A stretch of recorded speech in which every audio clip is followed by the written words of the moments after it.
اعوذ باللہ من الشیطان الرجیم بسم اللہ الرحمن الرحیم ایاک نعبد و ایاک نستعین۔ السلام علیکم، میں منیر شاکر۔ روایت پرست حضرات کہتے رہتے ہیں کہ کسی روایت کی صحت اور سکم جاننے کا معیار یہ ہے کہ وہ قرآن کے خلاف نہ ہو۔ بہت اچھا، قرآن نے قربانی کے لیے کعبہ کا مقام متعین کر دیا، یہ سورۃ حج کی 33 نمبر آیت میں۔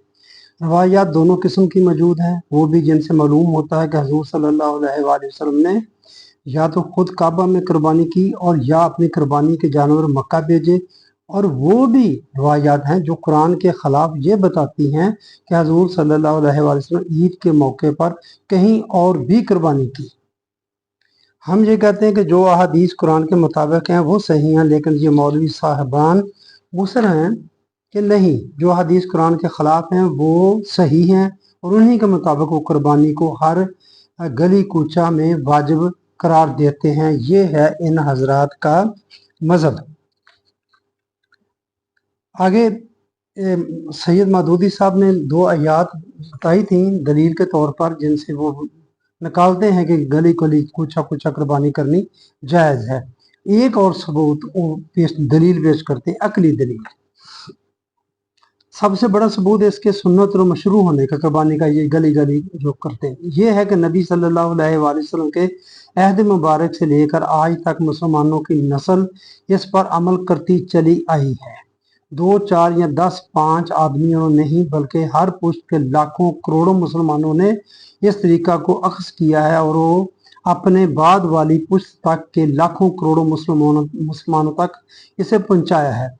اس کے بعد مودودی صاحب اس سے عوام کے جذبات کو کیا کہ اگر طریق اسلام کسی مرحلے پر کسی نے اسے ایجاد کر کے دین میں شامل کرنے کی کوشش کی ہوتی تو کس طرح ممکن تھا۔ یہ اہم بات، وہ خونی کی بات بیان کر رہا ہوں۔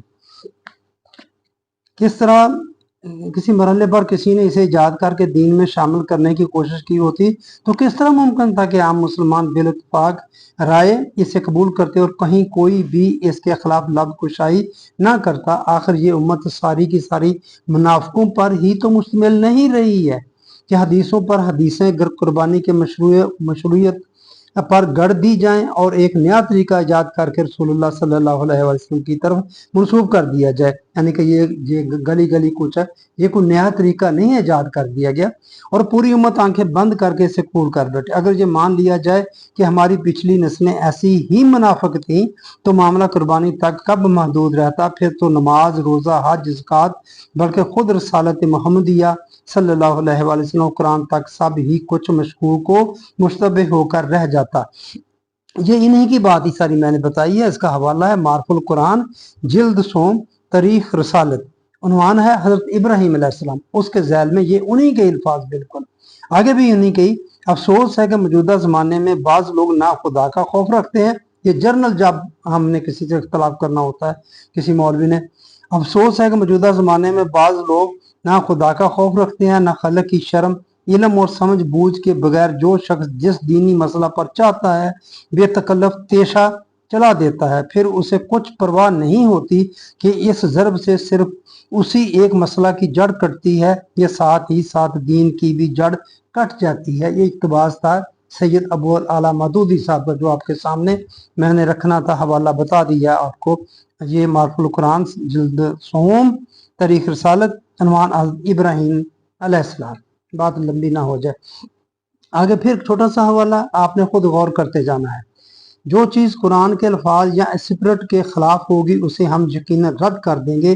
یہ تفہیمات حصہ اول صفحہ نمبر 329 ہے، وہاں لکھا قرآن کے الفاظ یا اسپرٹ کے خلاف ہوگی ہم اسے رد کر دیں گے۔ قرآن کے الفاظ تو ہیں حج کے 33 نمبر میں کہ جس کا مقام بیت عتیق کے قریب، خانہ کعبہ کے قریب ہے، لیکن کب رد کرتے ہیں، کیسے رد کرتے ہیں؟ مودودی صاحب کے نزدیک یہ امر محال ہے جو میں نے اقتباس بیان کیا۔ رسول اللہ صلی اللہ علیہ وسلم کے بعد کوئی ایسی چیز دین میں داخل کر دی گئی ہو جو خدا اور رسول کے احکام کے خلاف ہو اور وہ امت میں اس طرح رائج ہو جائے کہ پھر تمام مسلمان اسی مسلک پر چل پڑے۔ یہ امر محال نظر آتا ہے مودودی صاحب کے نزدیک، جو میں نے عرض کی ہے۔ اس کا جواب یہ خود ہی دیتے ہیں۔ یہ ہے اصل بات جس کے جو میں تھم نیل پر جو میں نے لکھا ہے، اور اس کا بھی حوالہ یہ ہے کہ رسالہ ہے یہ الفرقان بریلی، से निकलता था। इसका खास नंबर इन्होंने शाये किया, शाह वलीउल्लाह नंबर। इसमें मनसब तजदीद की हकीकत के عنوان से मदूदी साहब ने आर्टिकल लिखा है। उसमें क्या लिखते हैं ये मैं बात बताना चाहता हूँ। जो चाहे आपका हुस्न करिश्मा साज करे, कहीं आप कह दें कि ये महाल है, ऐसा हो ही नहीं सकता, सारी मुस्लिम उम्मत को मुनाफिकों पर तो मुश्तमिल नहीं थी कि हदीसों पर हदीसें गढ़ कर की जाए। अब ये बात बहुत ही काबिल गौर है कि किस तरह एक इस्लाम जाहिली इस्लाम में दाखिल हुआ। यहाँ से शुरू करते हैं। खातमुन नबीयीन मदूदी साहब के अल्फाज, खातमुन नबीयीन सैयदना मोहम्मद सल्लल्लाहु अलैहि वसल्लम ने यह सारा काम 23 साल की मुद्दत में तकमील को पहुंचा दिया। आपके बाद अबू बकर सिद्दीक और उमर फारूक दो ऐसे कामल लीडर इस्लाम को मुयस्सर आए जिन्होंने इसी जामियत के साथ आपके काम को जारी रखा। फिर ज़माम क़यादत हज़रत उस्मान, पहले भी रजी अल्लाह तआला अन्हु लिखा होगा, रजी अल्लाह अन्हु की तरफ मुंतकिल हुई और इब्तिदान चंद साल तक वो पूरा नक्शा बदस्तूर जमा रहा जो नबी सल्लल्लाहु अलैहि वसल्लम ने कायम किया था, हज़रत उस्मान गनी रजी अल्लाह तआला। मगर एक तरफ हुकूमत इस्लामी की तेज रफ्तार वसत की वजह से काम रोज बरोज ज्यादा सख्त होता जा रहा था, और दूसरी तरफ हजरत उस्मान रजी अल्लाह तआला अन्हु जिन पर इस कार्य अजीम का बार रखा गया था इन तमाम खसूसियात के हामिल न थे जो इनके जलील और कदर पेश रों को अता हुई थी। इसलिए जाहलियत को इस्लामी निज़ाम में इज्तिमाई के अंदर घुस आने का रास्ता मिल गया। मदूदी साहब की तहरीर खुद अपने आप ही समझ में आने वाली चीज़ है, इसमें तशरीह की कोई ज़रूरत नहीं। अंदर इस्लामी इज्तिमाई के अंदर घुस आने का रास्ता मिल गया जाहलियत को। हज़रत उस्मान रजी अल्लाह तआला अन्हु ने अपना सर देकर इस खतरे को का रास्ता रोकने की कोशिश की, मगर वो ना रुका। उनके बाद हजरत अली रजी अल्लाह तआला अन्हु आगे बढ़े और उन्होंने इस्लाम के सियासी इक़्तिदार को जाहलियत के तसल्लुत से बचाने की इंतहाई कोशिश की, मगर उनकी जान की कुर्बानी भी इस इनकलाब मकूस को न रोक सकी। आखिरकार खिलाफत आला मिनहाज जो नबूवत का दौर ख़त्म हो गया, आगे यानी कि मलूकियत ने इसकी जगह ले ली और इस तरह हुकूमत की असास इस्लाम की बजाय फिर जाहलियत पर कायम हो गई। देख लें आप खुद, जो चाहे आपका हुस्न करिश्मा साज करे, जारी है ये। हुकूमत पर कब्जा करने के बाद जाहलियत ने मर्ज सरतान की तरह इज्तिमाई जिंदगी में अपने रेशे बतदरीज फैलाने शुरू कर दिए, क्योंकि इक़्तिदार की कुंजी अब इस्लाम की बजाय उसके हाथ में थी और इस्लाम जोर हुकूमत से महरूम होने के बाद इसके नफूज और असर को बढ़ने से ना रोक सका। इस्लाम में जोर खत्म हो गया। सबसे बड़ी मुश्किल ये थी कि जाहलियत बेनकाब होकर सामने न आई थी, बल्कि मुसलमान बनकर आई थी। जाहलियत खुले दहरिए या मुशरकीन कुफार सामने होते तो मुकाबला शायद आसान होता, मगर वहां तो आगे आगे तौहीद का इकरार, रसालत का इकरार, सोम सलात पर अमल, कुरान और हदीस से इस्तशहाद शहादतें था, और इसके पीछे जाहलियत अपना काम कर रही थी। एक ही वजूद में इस्लाम और जाहलियत का इज्तिमा ऐसी सख्त पेचीदगी पैदा कर देता है कि इससे अहद बरा होना हमेशा जाहलियत सरीहा के मुकाबला की बनिस्बत हजारों गुना ज्यादा मुश्किल साबित होता है। और यहाँ जाहलियत से लड़िए तो लाखों मुजाहिदीन सर हथेलियों पर लिए आपके साथ हो जाएंगे और कोई मुसलमान अलानिया इसकी हमायत ना कर सकेगा, मगर इस मरकब जाहलियत से लड़ने जाइए तो मुनाफिकीन ही नहीं बहुत से असली मुसलमान भी इसकी हमायत पर कमर बस्ता हो जाएंगे। अपने खिलाफ जो मुखालफत हो रही है उसका भी जैसा दबाव हो रहा है, बहुत से असली मुसलमान भी इसकी हमायत पर कमर बस्ता हो जाएंगे और उल्टा आपको मुर्द इल्जाम बना डालेंगे। जाहिली अमारत की मसनद और जाहिली सियासत की रहनुमाई पर मुसलमान का जलवा फरोज होना, जाहिली तालीम के मदरसे में मुसलमान का मुअल्लिम होना, जाहलियत के सजादा पर मुसलमान का मुर्शद बनकर, ये मुसलमान इन्वर्टेड कामों में लिखा है, का मुर्शद बनकर बैठना वो जबरदस्त धोखा है जिसके फ्रेम में आने से कम ही लोग बच सकते हैं। गंजाय छोड़ दी है, अपने आप बच सकते हैं, कोई ना कोई तो बच सकता है। आगे वही इक्तबास, इस माकूस इनकलाब का सबसे ज्यादा खतरनाक पहलू यही था कि इस्लाम का नकाब ओढ़कर तीनों किस्म की जहलियतों ने अपनी जड़ें फैलानी शुरू कर दी और उनके असरात रोज बरोज ज्यादा फैलते चले गए। जहालियत खालसा ने हुकूमत और दौलत पर तसल्लुत जमा लिया होगी। जहालियत खालसिया हो गई। कहाँ थी मुसलमान? सभी मुनाफिक हो गए थे। वो बात आपने जहन में रखनी है। जहालियत खालसा ने हुकूमत और दौलत पर तसल्लुत जमा लिया। नाम खिलाफत का था और असल में वही बादशाही थी जिसको मिटाने के लिए इस्लाम आया था। बादशाहों को इलाह कहने की हिम्मत किसी में बाकी ना थी, इसलिए सुल्तान जिल्लुल्लाह का बहाना इख्तियार किया गया और इस बहाने से वही मताए मुतलक की हैसियत बादशाहों ने इख्तियार की जो इलाह की होती है। कहते हैं ना, सब बादशाह अल्लाह का साया। इस शाही की सरपरस्ती में उमरा, हकाम, वलायत, अहले लश्कर और मुतरफिन की जिंदगियों में कम व बेश खालिस जाहलियत का नुक्ता नज़र फैल गया और इसने इनके अखलाक और माशरत को पूरी तरह मौफ कर दिया। फिर ये बिल्कुल एक तबई अमर था कि इसके साथ ही जाहलियत खालसा का फलसफा, अदब और हुनर भी फैलना शुरू हो और अलूम फ़नून भी इसी तर्ज पर मरतब और मुदव्वन हो, क्योंकि ये सब चीज़ें दौलत और हुकूमत की सरपरस्ती चाहती हैं। जहाँ दौलत हुकूमत जाहलियत के कब्जा में हो वहाँ इन पर भी जाहलियत का तसल्लुत नागजीर है। चुनांचे यही वजह है कि यूनान और अजब के फलसफे और अलूम अदब ने इस सोसाइटी में राह पाई जो इस्लाम की तरफ मंसूब थी और इसकी दर अंदाजी से कलामियात की बहसें शुरू हुई। इत्ज़ाल का मसलक निकला, जिंदका और अलहाद पर पुर्जे निकालने लगा और अकायद की मुशगाफियों ने नए नए फिरके पैदा कर दिए। इस पर बस नहीं, रक्स, मौसीकी और तस्वीर कशी जैसे खालिस जहली आर्ट भी असर नो इन कौमों में बाद पाने लगे, जिसको इस्लाम ने इन फितनों से बचा लिया था। जाहलियत मुशरकाना ने अवाम पर हमला किया और तौहीद के रास्ते से हटाकर इनको जलालत की बेशुमार राहों में भटका दिया। एक सरीह बुत परस्ती तो ना हो सकी, बाकी कोई किस्म शिरक की ऐसी ना रही जिसने मुसलमानों इन्वर्टेड कामों में रवाज ना पाया हो। पुरानी जाहिल कौमों के जो लोग इस्लाम में दाखिल हुए थे वो अपने साथ बहुत से मुशरकाना तस्वुरात ले चले आए और यहाँ इनको सिर्फ इतनी तकलीफ करनी पड़ी कि पुराने मबूदों की जगह मुकाबर औलिया से काम लें और पुरानी इबादत की रस्मों को बदल कर नई रस्में ईजाद करें। इस काम में दुनिया परस्त उलमा ने इनकी बड़ी मदद की और बहुत सी मुश्किलात इनके रास्ते से दूर कर दी जो शिरक व इस्लाम के अंदर नस्ब करने में पेश आ सकती थी। उन्होंने बड़ी दीदा रेजी से आयात और हदीस को तोड़ मोड़ कर इस्लाम में औलिया परस्ती और कब्र परस्ती की जगह निकाली।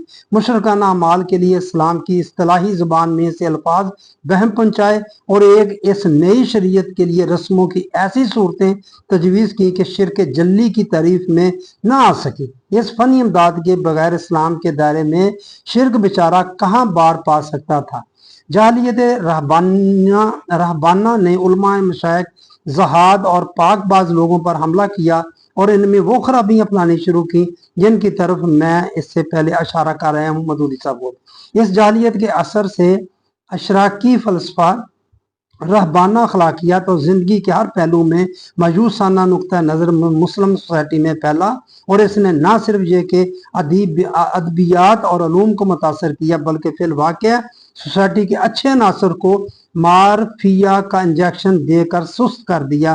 बादशाही के जहली निज़ाम को मजबूत किया, इस्लामी अलूम व फ़नून में जमूद और तंग ख्याली पैदा की और सारी दीनदारी को चंद खास मजहबी अमाल में महदूद कर दिया।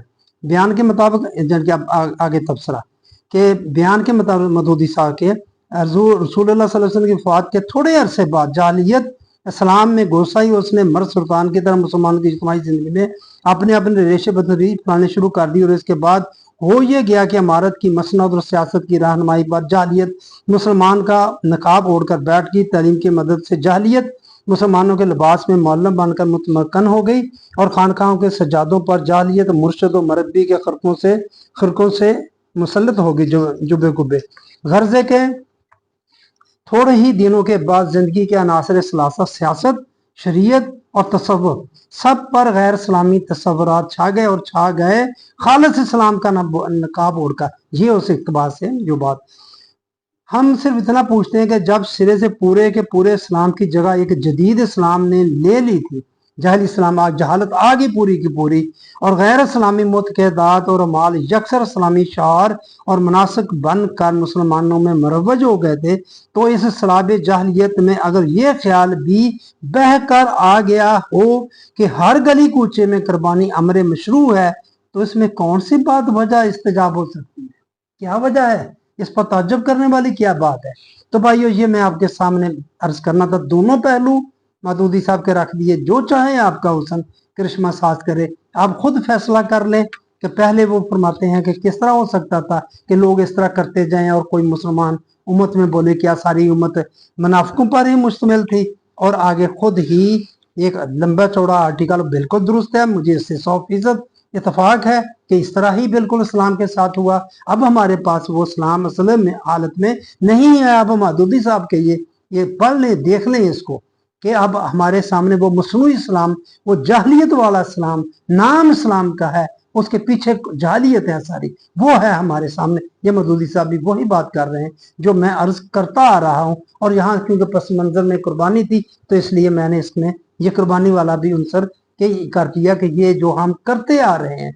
और मदूदी साहब खुद फरमाते हैं कि अल्फाज कुरान के खिलाफ और उसकी सिफरत के खिलाफ नहीं जाना तो फहीमात में, और कुर्बानी का हुक्म वाजे है 33 नंबर में कि उसका मकाम वही है, बैतुल्लाह, बैत अतीक जो कुरान ने कहा है, यानी कि बैतुल्लाह के करीब है। आगे भाई आपकी मर्जी है। अब मैं आपकी मेहरबानी, जरा तेज तेज मुझे पढ़ना पड़ा, इसकी भी एक वजह है कि मेरा मोबाइल जरा गर्म हो जाता है। तो ये आपने खुद आगे सोचना है, जो चाहे आपका हुसन। ये ही कमाल है। मैं माजरत के साथ जमात इस्लामी वालों से कि मदूदी साहब का ये लफाजी है इनके यहाँ, और वो अल्फाज की मुशगाफियाँ हैं जिस पर तनकीद कर खुद वो चीज़ अपने अंदर पाई जाती है, लेकिन इतनी खूबसूरती से बयान कर देते हैं कि वो अल्फाज का तौक अपने गले में ना आए। कोई ना कोई तो बच जाता है, और कोई ना कोई बचने वालों में से बंदा खुद भी होता है, अपने आप को तो नहीं कहता। तो बात इंशाल्लाह आगे चलती रहेगी, मजबूरी है मेरी, मैं बयान करता रहूं, क्योंकि मैं भी कहता हूं कि ये अब जो इस्लाम है हमारे पास, ये खालिस नहीं है। ये जो इस्लाम के नाम पर, ये सलात के नाम पर हम कर रहे हैं, ये खालिस चीज नहीं है, ये असल नहीं है। इसी तरह ये कुर्बानी का मामला मौजूद था, मैंने अर्ज कर दिया। आपकी मेहरबानी, आपने मेरी बात सुनी। ये बात गौर से दोबारा आपको सुननी पड़े तो आप सुने कि मदूदी साहब किस खूबसूरत अंदाज में मैं अर्ज कर रहा हूँ। ये जो उन्होंने बात की है, मुझे 100% इससे इत्तेफाक है कि असल इस्लाम जहली इस्लाम में किस तरह तब्दील हुआ, जहालियत किस तरह छा गई, नाम वो मुसलमान होकर छा गई, नाम उसने मुसलमान वाला रखा, लेबल उसने इस्लाम वाला रखा, अगर पीछे जाहलियत ही थी, और वही कुछ चल रहा है। मैं छोटा सा अर्ज करूं, मुझे क्लिप देखने का मौका मिला, एक मौलवी साहब बड़े तकरीर कर रहे थे, वो मुझे लग रहा था कि बरेलवी मसलक के बंदे थे सारे, स्टेज चला हुआ, एक बंदा सामने खड़ा एक सवाल कर रहा है, तो वो मौलवी साहब उसको क्या जवाब दे रहे हैं, मुझे सवाल कुछ नहीं आता। इस तरह मौलवियों के साथ बात करनी बड़ी मुश्किल। माइक उनके पास होता है, स्पीकर उनके पास होता है, आप जो मर्जी बौंकते रहे, आपकी बात कोई नहीं सुनेगा। ये तो कुछ लेकिन जज्बाती को बेवकूफ मेरे तरह के बंदे होते हैं, मेरे साथ भी ऐसा वाक़या हो चुका है। उनके पास मेहराब व मिंबर है, स्पीकर है, वो स्पीकर में बात कर रहा है, दूसरा बात कर रहा है, उसकी बात सुनाई नहीं देती, पता चल रहा है। वो कह रहा था कि मुर्दे आवाज नहीं सुन सकते, तो वो मौलवी साहब उसको एक तरह से गालियां दे रहे थे। इस जहल को पता ही नहीं, इसको ये नहीं पता, इसको वो नहीं पता, शहीद हैं, अल्लाह ने कहा इनको मुर्दे मत कहो। भाई वो कह रहा है कुरान की रूह से कि मुर्दे बात नहीं सुनते, कुरान कहता है कि मुर्दे बात नहीं सुन सकते, ये तुम्हारी बात को नहीं सुन सकते। तुम उन्हें हदीस की देखिए, यही वो बात है उमर रज़ी अल्लाह ताला अन्हु ने कहा कि जमात तदवीन जब हो जाएगी तो कुरान फसे पुष्ट चला जाएगा। इस कुर्बानी में भी आप देख लें, कुरान फसे पुष्ट चला गया। जो रवायात कहती हैं उसके मुताबिक हम गली गली कूचा कूचा कर रहे हैं। और वो मौलवी साहब भी यही कह रहे थे कि ये देखें जी, जंग बदर में गड़ा खोदा गया, काफर सारे उसमें डाल दिए गए, आप उनसे बातें कर रहे थे, साहब ने कहा ये सुनते हैं, आपने फरमाया सुनते हैं, चले। वो कुरान की बात कर रहा है कि मुर्दे नहीं सुन सकते, वो रवायात बयान कर रहा है। फिर किसको तरजीह दे रहे हैं जी? कौन बंदा कहे इनको कि रसूल का ये फरमान ठीक नहीं है? गाल पड़ जाएंगे काफिर का इनका। आप देखिए, एस्टेब्लिशमेंट को आप बुरा भला कहेंगे, वो आपको गद्दार कहेंगे। मौलवियों के बारे में बात करेंगे, आपका कुफ्र पर फतवा लगा देंगे, ये आपकी जान के लाले पड़ जाएंगे, आपको मरवा देंगे, ये मजहब की तौहीन कर रहा है। ये मसला है बहुत बड़ा। تو मौलवियों के खिलाफ इनके वही जो जाहलियत छाई हुई है इसके खिलाफ कोई बंदा बात ही नहीं कर सकता। बात करेगा तो उसके खिलाफ ये फतवे आ जाएंगे। बहरहाल बात ऐसे बात मेरे ज़िम्मन मेरे ज़हन में आ गई थी कि मेरे भाइयों कुरान को तरजीह दें, कुरान पहली बात है, फिर आ गया रवायात है, उसको कुरान में डालें, कुरान जो जवाब देता है वो ले लें। अब कुरान ने तयन कर दिया है जगह का, बात खत्म होगी, जितनी मर्जी रवायात ले आए, वो किसके सामने कुछ नहीं होगी। सूरत हज की 33 नंबर आयत के सामने उसका वो मकाम है कुर्बानी का, बात खत्म होगी। मेहरबानी आपने मेरी बात सुनी। अस्सलाम वालेकुम रहमतुल्लाह।